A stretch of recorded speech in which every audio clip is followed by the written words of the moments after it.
네, 여러분 안녕하십니까. 오버 더 탑 코멘트 2023년 12월 13일입니다. 오전에 갑작스러운 미팅이 생겨서 늦게 보내드립니다. 죄송합니다. 주말부터 날씨가 상당히 추워진다고 합니다. 주말 전까지는 춥지 않다고 하니까 야외 활동은 그때 몰아서 하시길 추천드립니다.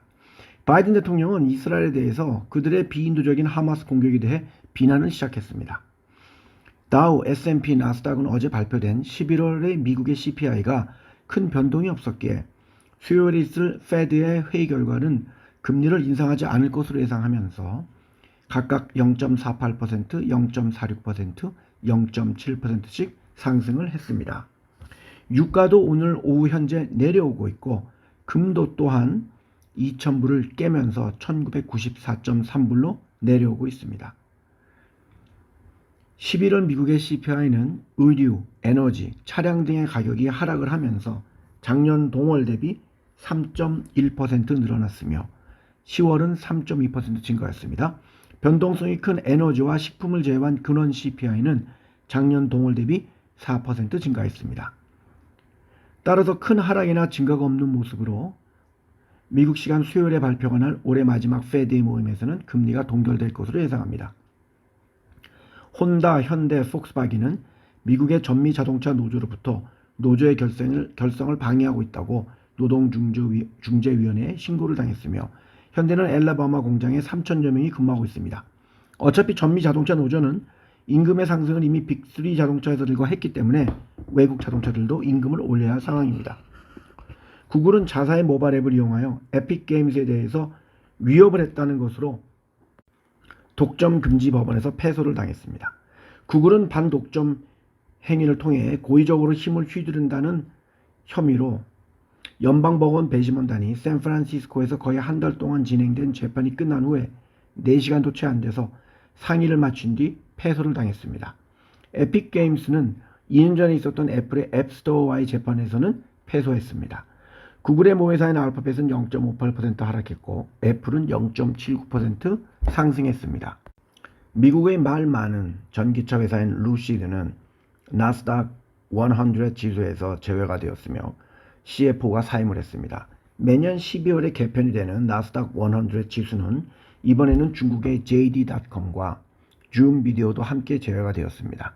루시드는 8.46% 하락했고 JD.com은 1.64% 하락했고 줌 비디오는 1.79% 하락했습니다. 일론 머스크의 X의 광고 매출은 약 25억 불, 3조 2,975억 원 정도가 줄어들 것으로 예상이 되며 애플 또한 공개되지 않은 이유로 X의 앱을 애플 스토어에서 내리겠다고 위협을 했습니다. 이것은 애플이 종종 쓰는 수법으로 2022년 애플은 개인정보 및 품질 기준에 미달이 되는 거의 200만 개의 앱을 차단하거나 제거했습니다. 최근 설문조사에 의하면 중국에 있는 영국 기업들은 중국의 암울한 경제 전망과 지정학적인 불확실성 때문에 투자의 결정을 미루고 있다고 합니다. 가장 큰 이유는 코로나19로 인한 임시적인 침체인 줄 알았던 중국의 경제가 지속적으로 악화가 되고 있다는 것입니다. 일본에서 정한 올해의 한자는 새입니다. 1년 내내 증시의 논의가 행해진 것과 포함해서 세금에 관한 다양한 개정과 검토가 행해진 것이 이유이며 새가 올해의 한자로 선정된 건 소비세율이 인상된 2014년 이래 두 번째입니다. 파키스탄의 중앙은행은 기준금리를 22%로 4번 연속 동결을 시켰습니다. 호주는 유학생과 저숙련 근로자에 대한 비자 규정을 강화해서 향후 2년 동안 유입되는 사람의 수를 50% 줄이겠다고 발표했습니다. 작년부터 올해 사이 호주로는 기록적인 51만 명이 들어갔으며 이 수치를 내릴 것이라고 합니다. 싱가포르 정부는 유학생이 많이 가는 호주이기에 학생들이 걱정할 것이지만 싱가포르 유학생에 대해서는 큰 영향은 없을 것이라고 안심을 시켰습니다. WHO는 가자지구에서 의료구조대를 구금하고 학대를 했던 이스라엘 군대에 의해 대피 과정에서 환자 한 명이 사망을 했다고 항의했습니다. 점점 이스라엘에 대한 세계 시선 또한 싸늘해지는 것도 사실입니다.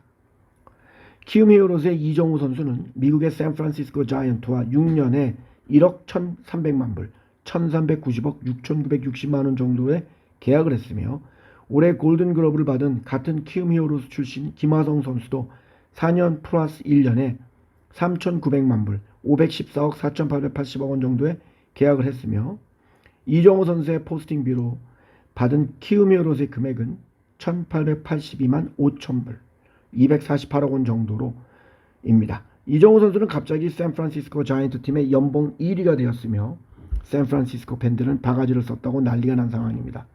올해 25세 이정우 선수는 나이 든 선수들이 많은 노인준영 같은 샌프란시스코에 가서 새로운 활기를 넣어줄 것을 기대하고 구단이 뽑은 것으로 생각이 됩니다. 샌프란시스코의 주전 선수들의 나이는 한국의 신세계 랜더스와 비슷하게 거의 다가 30을 넘긴 상황입니다.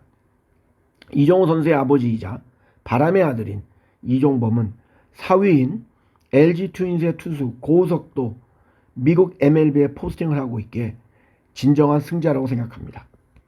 한국 시간 1시 40분 현재 지수는 0.67% 하락하고 있고 대부분의 주식들이 0.5에서 1% 이내로 하락하고 있지만 네이버, 하이브, 삼성증권, 키움증권은 소폭 상승을 하고 있습니다.